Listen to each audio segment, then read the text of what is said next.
unexpected. Today I'm talking with Pushkar Anand, the author of Manifest Your Infinite Riches. I get asked to review many books, and I can honestly say that there are few that I've enjoyed reading as much as this book. It spoke to me on so many levels. Now, this is not the kind of book that takes you into waving crystals and hoping money rains from the sky. Pushkar goes into the mechanics of real abundance, the kind that starts with how you think, how you act, and how you show up in your own life. So if you're stuck in survival mode, and if you're constantly telling yourself that there's never enough money, never enough time, never enough energy, then this conversation is for you. Pushkar breaks down the mindset shifts and daily actions that can literally flip the script on scarcity and open you up to a richer and more fulfilling life. Regardless of your upbringing and regardless of your belief systems, there's something in this book that will speak to everyone. Pushkar, let's be honest. Many people listening right now don't feel abundant. They feel overwhelmed and they feel stuck and they feel broke. What is the biggest lie people believe about money and how abundance is keeping them where they are, or their lack thereof? The biggest lie, Nikki, across the world, and this is not a country-specific thing, is that the vast majority of human beings have been conditioned so deeply over the decades that we feel inherently to have the amount of money we want is a difficult thing. Yeah. That is the crux of the problem. Now, think about it. If that's how we feel at a level deep inside of us, then how will we ever be abundant in a physical form or in a manifestation form? You see, what is in there is what comes out there. Absolutely. And that mindset or that deep belief or taking it to the next level, that pattern in the subconscious, which is deep inside us, has got to change. Now, that is a simple concept, but it's not an easy concept because we got to undo years or decades of work. Yeah. And I think we've got to realize that we've got a pattern there in the first place, that we're telling ourselves a story that isn't serving us, and to acknowledge that is quite tricky. Absolutely. Absolutely it is, because, see, these are there. Now, we don't know they're there. And that's why it's the subconscious. We might think this is how things are. Well, but that's the conscious, right? So there's a clear demarcation there. And just studying the mind and how it works itself is a fundamental part of the conversation here. But unless what is deep in here doesn't change, it's often said, as within, so without, as above, so below. Yeah? The work has to be in there. And depending on what's in there, comes out there. Not the world economy. That doesn't determine it. Yeah, and I think you went into it in your book at some point, but it just seems to be there are some people who are abundant in everything, no matter what they do, no matter what their circumstances. And there are other people that no matter how hard they seem to try, they just can't get it right. And that starts with them. It's not actually circumstantial. Absolutely. You're absolutely right. And we create those circumstances. Now, somebody could argue and say, no, what you're saying is absolute rubbish. What about people who are born in super wealthy family, and what about people who are born in poverty? Sure.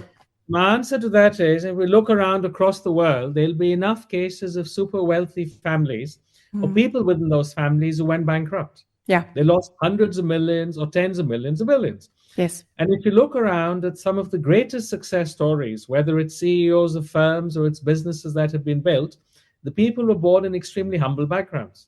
Yeah. But doesn't that explain that it's not linked to where we are born or the country we're in, the family we're in? Let's turn it in its head further and say that this is such a big point, Nikki, that 50% of the world's population owns 1% of global wealth, and 1% of the world's population owns 50% of global wealth. Now, if you have a conversation in everyday parlance with people, or a drink, coffee, whatever, and say, of course, that person's born in a rich country, that one's in a rich family, in a rich neighborhood, that's why it is. No, that's got nothing to do with it, because if that is what it were, then everybody in a rich family would be wealthy. Everybody in a rich country would be wealthy. Everybody in a poor neighborhood would be poor. But it never works like that, because that has got nothing to do with it. It's the vibrational frequency within you, with money often, or with other kinds of riches, which determine where you end up. Yes, exactly. So what were your life experiences that shaped this book and shaped what you do today? Well, it's a long 15-year journey. So I went to Cambridge, I went to London School of Economics, very traditional career in banking across the world. I used to travel a lot to Joburg as well. Yeah. Santon in particular used to be the neighborhood, yeah. Yes. But yeah. And then as things started to evolve, when we had the financial crisis 2008, one of the things through my circumstances that made me look up and think is that these are the world's biggest institutions, which look so fragile today. Yeah. And I was going off to Cambridge at that point of time to study with a big loan. I said, what is the meaning of life? Mm. These institutions get destroyed tomorrow.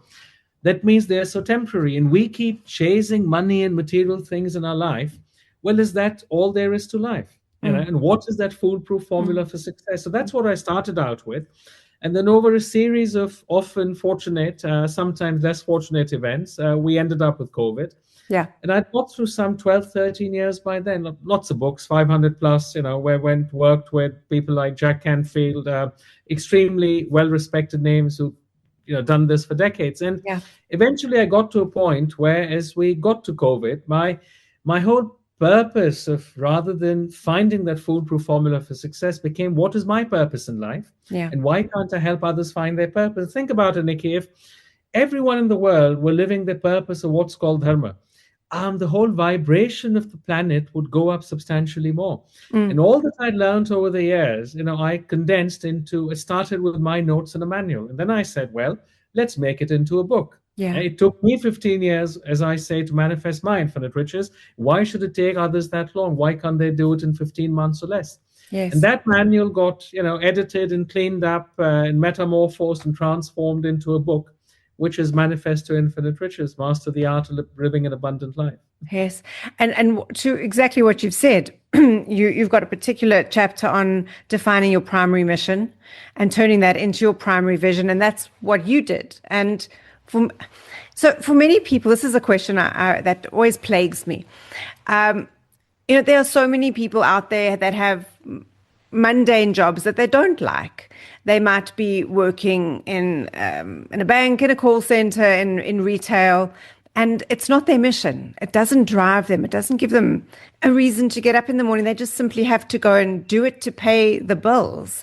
How do people in positions like that find their mission and transform that into a vision? Because it doesn't always have to be your vocation. It can be. It's lovely if it is. I'm fortunate, you're fortunate enough to do what we love to do every day. But not everyone is fortunate enough to do that. So how do we start finding those glimmers? And that's a very, very good question, and a hugely deep question, which comes up often. And my answer there is that we're not talking about switching on or switching off a switch. Yeah. Stop doing what you're doing today and start living your mission tomorrow. No, we're not saying that. It's what you said at the start. We're not talking about, money raining or, waving crystals. No. We're not going there. What we're saying is, this is where your life is today. Right? This job X you do, this is how you live, these are your financials, this is the love for the job, etc. Fine. Mm. Where do you want to be? Yeah. The problem is that most people don't know where they want to be. Right? So we first decide where we want to be or who we want to become. Yeah. Right? Now I start the book literally with these words. Yes, you're infinitely rich. You're infinitely rich because you are you. We take you back to, we can get to that later, some powerful points there, but we need to figure out who it is we want to be and how we want a life to be. Once that is sorted out, Nikki, trust me, half the problem is gone because we've written down clearly who we want to become. Yeah. Then starts the interesting part, and the big learning for everyone, including you, me, and our listeners, is that you start a transformational journey. You start the metamorphosis. It doesn't happen overnight. You see, the old you comes down and the new you starts to come up. That could take weeks, months, or years. In my case, it took almost 15. Hopefully others can do it in a year. So this change starts to come on a daily, weekly basis. And one step leads to another, to the third, to the fourth. And eventually the old you starts withering away and the new you starts coming up. But the key word here is it's a transformational, metamorphical process. It is not an overnight change. And if anyone's expecting that, expectations need to be corrected. Yeah, and I think that is the problem with the manifestation mindset. People hear a lot about manifestation and they think it's something they're going to just visualize and wake up with tomorrow. And it doesn't work like that. And other people hear manifestation, they roll their eyes. So how do you separate real actionable manifestation from the fluff? I think with the media and lots of books over the years across the world, some are great books, some are a bit airy fairy. The whole concept has become a little bit of well, I think it's taken a wrong connotation often. We're Yeah, not talking about, when you talk about the concept of manifestation, it's not that you roll a wand and the ideal man or woman pops into your life or $1 million yeah, come into your life. That is not the airy fairy wiffle waffle stuff we're talking about. We're yeah, talking about creating a life that you really want. We're talking about you're becoming the person you really want. And what is yes, the, how would you define that? Those are physical experiences you bring into your life. And what is yeah, manifestation? Manifestation is the physical expression of the invisible. right. That's all. So all we're saying is we're out here to help you create that perfect life, bring out Yeah. those infinite riches which are inside of you, could be financial or otherwise. And therefore the phrase, manifest your infinite riches. Yeah, exactly. So as I was going through your book, I was doing the exercises, and there was one that really it was an aha moment for me. I think it was exercise number 3, and it said, assuming you have freedom of time and all the money you want, write a brief description of your ideal life. And I started making the list. And when I'd finished the list, I realized I am living my ideal life. I just want more of it. And that was it was like, wow, we actually are doing this. We're becoming the people, if you're conscious and if you are in this industry, but I suppose if you're conscious of it and if you're in this state of understanding that it's all actually up to us as individuals, you will do things that are leading you into this world that you are wanting to manifest. You just possibly don't even realize it. And when you can write it down and do it in an exercise form, you realize, well, how do we enhance it? How do we make more of what we already have? And I think acknowledging what we already have and looking at what's working and just sensing, having a sense of gratitude for that is a really, really good starting point for a lot of us. No, it absolutely is, Nikki, absolutely. And the exercise you talk about, the third bit there, where we're saying that if money is not the reason to work, what is Yeah. it that you'd really like to do? That's part of a wider exercise, but that Yeah. really takes you back towards your purpose. It is, say Exactly. that you're locked up at home, and what would you love to do when there's no need to do it? What would you Yes. want to do? That's the need versus want paradigm there, right? What Yeah. would you want to do when you don't need to do anything? That takes you back Exactly. into that direction. And gratitude you touched upon is a great point, because when you put yourself in the vibrational frequency of gratitude, more of the good stuff multiplies. Yeah. It And does. and It really does. absolutely, and whichever shape, size, or form it is. So these are pretty powerful, phenomenal concepts, which are great to talk about and theorize, Mm. but unless we don't put them into practice on a regular basis, it's not going to do much in terms of the transformational process. Exactly. Exactly. How much of what we model from our parents do we take forward regarding abundance? Well, a significant amount, right? So Yeah. the subconscious is hugely amenable to new ideas from until the age of about 7 or 8. Because Okay. if you observe children, and all of us who are parents who've had kids or seen kids closely, they're very open. It's a clean slate. It's a blue sky, their Yeah. mind, until about that age. Then they start getting logical.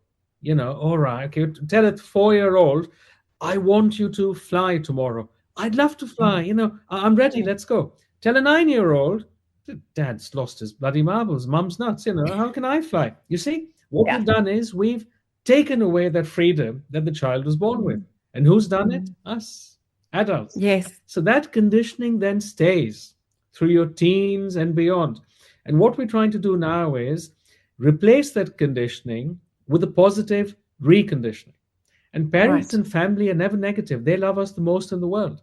But they Mm. give us their beliefs of Yeah. lack and limitation, which they've taken back for generations. So that's why if you've had wealth in the family, it's easier for a parent to leave that wealth mindset with the next generation.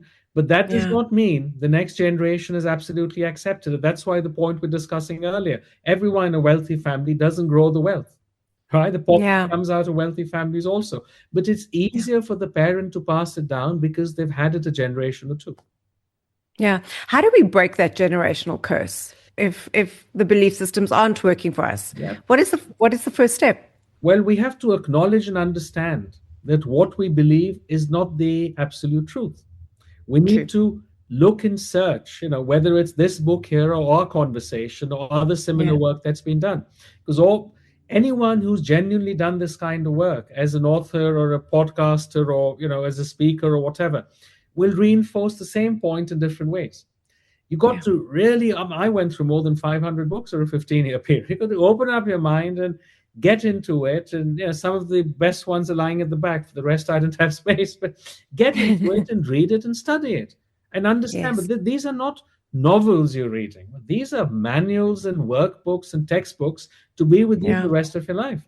Because you've got to keep going back to this. One of the persons, one of my teachers, I learned a lot from the legendary Bob Proctor. He used to read Think and Grow Rich every day for 50 years of his life. I mean, we got to read the same thing again and again because the subconscious needs repetition. All of the. I'm so glad you said that. I'm so glad you said it because I read books like this over and over again and every time something magical comes from them, no matter how many times you read them. No, I'm so glad you say that, Nikki, because, I'm sure our listeners would like often the people who come and say, I've read this book and great, I've understood everything, but nothing is changing. So of course it's not going to change. The patterns in there took countless repetitions from parents and family and near and dear ones over years. So why do you think you read a book once and it'll change? I mean, it doesn't work like that. No, it doesn't work like that. I suppose that's why people, when you're looking at people who read the Bible multiple times, because you've got to meditate on the themes and on the stories and on the lessons before they become integrated. Absolutely, I fully agree. I mean, the books I read, there's a handful of books I have, which I keep going back to literally every day, every other day. And each time it reinforces something new. Now, another reason for that is that the vast news that we are fed every day is not positive. It's negative. So we around a bubble of negativity, we need to go into those positive oases, so to say, to have that corrected. If all the news we were fed every day were positive, then life would have been different. But that's not how it is across the world. No, and it's impossible to isolate yourself from the news because we have to be aware of what's going on around us. But I think it's we've also got to curate the amount and intensity and where it comes from, because it really does affect us on an emotional and spiritual and psychological scale that I don't think people really realize the damage it does being, inundated with negative messaging all day, every day, and what that does to your psyche. Absolutely. I entirely agree. And one view is just stop reading the news or watching the news, but it's easier said than done. You can't just pack up and disappear. So yes. Yeah. So someone listening right now, if they're in debt or they're feeling that they've got no way out of their situation, they hate their job, they're feeling stuck, what is the very first thing you would suggest they can do today to start shifting into a more abundant mindset? Well, just give yourself 2-3 minutes, 3-4 times a day. Don't focus on where you are. Focus on where you want to be, who you want to become. Focus on that, delve into that, dwell on it, and think of that as the reality in your life today. That's what starts the process of the vibrational shift. And then you've got to keep taking action. You'll get intuitive hunches and nudges about taking action. Take it. And that will keep taking you away from where you are to where you want to get to. Yeah. And I think that is, you've got to learn to tune into that frequency, that it is a frequency. And when you start listening to it, it does become more obvious and louder, but you've got to teach yourself to be aware, I guess. Absolutely. It is an unlearning process. I think I have the book here as well. And I'm just thinking, I think it's part 1, chapter 4. Yeah. Unlearn what you've learned. There you go. Yeah. Yeah. Yeah, exactly. So, can you share a story of someone who you know or who you've worked with that has surprised you with how they've applied your model and your teaching, something that made you even rethink your own ideas? No, absolutely. Well, I've not been surprised in the sense I've expected it. Expect people to transform, so it's been in alignment with my expectation. And I it's my publisher who's see. I wanted to work outside of India, where we work with perhaps the Yes. largest publisher there. I wanted to work with a growing smaller publisher where I had freedom to do things in a certain way, which sometimes get restricted with a large Yeah. publisher. So I did find my way, which is all hugely spiritual, actually, how aligned to the particular publisher I'm talking about. It's called Rowan Vale Books. And I got along exceedingly well with the with the promoter. Kat Charlton's her name. And my book and my work got so intertwined with her vision of where she wanted to take her firm. And she's the biggest case study in my book after me myself, that how Yes. she transformed from what used to be a self-publishing small publisher in the UK to, through the work we've done together, to one of the UK's largest, fastest growing hybrid publishers today. So I reached out to her in August 22, and I almost felt guided. I didn't know of her until I found her. So I felt I was guided. And she told me in hindsight it was her son's third birthday, I think, the day I reached out of the blue. And I said, I have a great manuscript, and except the Indian subcontinent, we're talking global rights, but I want to do it with tremendous freedom. I'm not going to Yes. find that with a big publisher, but I'm not interested in self publishing. I want to get through a thorough hybrid model. And found my way to her. We had the initial conversation, and she said, well, it's really strange you've gotten in touch with me this point in time, because we do self-publishing we've been growing, but I really have a feeling within me to become one of the UK's, if not the largest hybrid publisher. But I had no idea how I could do that. Yeah. You popped up and said this, and great. And, so how do we get on with it? I said, well, don't worry about the how, that'll flow and follow. Let's work together, me Yeah. with my dream, you with yours. So she wrote out exactly along the lines we spoke, Nikki, of what she wanted Rowan Vale Books to become from where it is, right? What she wanted against her name in terms of her employee relations, her scale, her publishing business, the designers, just the whole works. And how many countries she Yeah. wanted to be present in, et cetera, et cetera. So we kept that vision there and kept taking what I call ongoing guided action Yeah. together. And this went to the next level and the next, and not without its hurdles, without its roadblocks. That's part of the process, has to be. And today, as this book has been a bestseller, a few times, and we're in every continent, right? So her name is in the US, in the UK, in Western Europe, in Eastern Europe, in Central Europe, in Southeast Asia. We've got the Philippines, Australia, New Zealand, South Africa, as we talk, 7 other countries in Africa, in Latin America. We've taken it everywhere. And it has, and that it's exactly, and she is today, with where the amount of business she has knocking on her door, the number of authors who want to do things is exponentially gone through the roof. It's this whole hybrid model which is out there. And in my book, it's her book as well. Our book was the first from her that actually got into Waterstones in the UK. Waterstones is I think after Amazon, it's the big high street retailer. So well, that's her journey in a nutshell, and she's enjoying this week part-time working with her kids. She's aware we're doing the first South African podcast. Absolutely incredible. So, what is the Center for Infinite Well, the Riches? Center for Infinite Riches, it started out initially as an enterprise I wanted to use to promote the work we're doing, and it's metamorphosed further into what I'd call an educational digital platform. So the programs we have, Nikki, there's a flagship program is the 6 Statutes of Money. Right? We have another one on living your purpose, finding a dharma, a total of 5 programs at this point in time, with more coming and being produced. And I think of it as the educational digital platform through which all of this comes. And Yeah. hopefully it grows on to getting a few other people I know who are interested in also presenting some of their programs to this. That's not the my objective in what I do is to empower humanity, and to help people become the person they're always meant to be. To uplift consciousness is where I'm. So I'm not here to get 100 authors and set up a firm doing that, but there's a platform and people are met who'd love to present their credentials through it also. So it's my educational digital platform, which is an extension of the work that we do. Absolutely brilliant. Just before we wrap up, and this is for people listening who are completely convinced they have to go and get a copy of your book or get in touch with you. What are your top 3 daily habits that really help you and people you work with move towards creating an abundant life? Well, I borrowed one from Steve Jobs, which was something called the reality distortion field.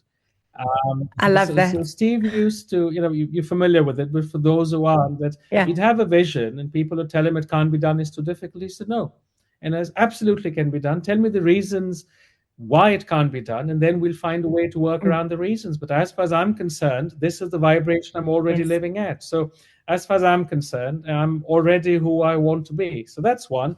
The other bit is if all of us should have mentors in our lives who we can look up to and learn from. So if I'm ever having a bad day, I think of people I've learned from. The wonderful words Jack Canfield wrote for me, the wonderful things Blaine Bartlett, Grandmaster B Square, my teacher, did. If I ever feel down and out, and I think, well, if Jack can write on my front cover, this is the book we've all been waiting for, and that's the man who's sold 500 million personal development books, more than anyone else in the world. I said, it must be a bloody good book. And the third thing is I keep my discipline of the work that I have to do, because we can do all of the visualizations and imagination and affirmations we like. If we don't take that ongoing guided action, nothing is going to move.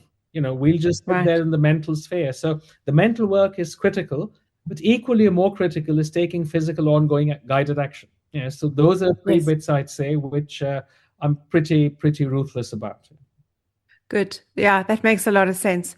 So where can our listeners find you, find your book, get hold of you, get in touch and learn more about what you do? So we, in South Africa, we all over exclusive bookstores. I think as we speak now, I don't know where we'll be relayed. Towards the end of August, I think we're just getting sorted on Take a Lot as well.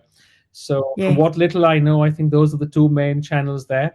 The website is pushkaranandsworld.com.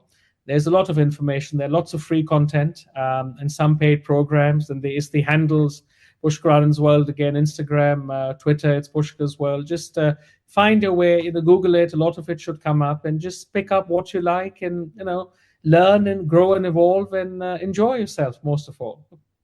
Well, I couldn't recommend your book more to anyone listening. And, whatever that form abundance takes for you, this is a really, really useful, solid roadmap. And I don't say that lightly. I simply don't say, anyone who knows me knows I won't just throw that around.